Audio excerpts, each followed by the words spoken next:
Hurmatli o'rtoqlar, mana buni ko'rib turganinglar, qo'rma lamonni yengicha turadi, to'g'rimi? Qo'rma lamonni tamatga qiladigan sorti bor. Soyaga qiladigan sorti bor. Mana shu ko'rib turganinglar, soyaga qiladigan sorti bo'ladi.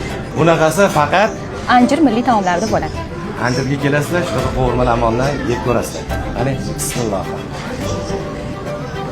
Oling. Yaponskiy salat.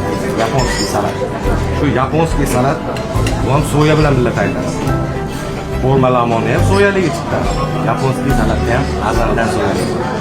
Ishonmasanglar kelib yeb. Agar meni gapimga ishonmasanglar, kelib yeb ko'rsin, ha? Albatta.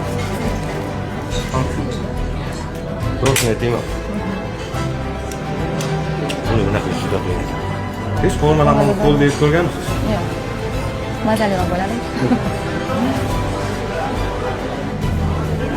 Hurmatli kuzatuvchilar, gapimga ishonganglar 100%.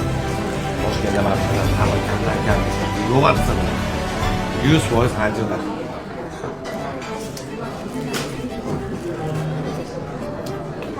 Juda mazali. Kirasiz anjirli taomlarga. Qo'rma lamonni sotib olasizlar. Yaponskiy sotib olasizlar. Yeysizlar. Keyin chanqaysizlar. Bilasizlar keyin nima qilish kerak? Mana. Bu Anjir milliy taomlarining mahita. Buni nomi oq go'sht so'g'ilganda o'ylamaydi. Bu klassiko deyiladi. Ichasiz, darslar qilasiz. Ishonmasangiz kelib ko'ringlar.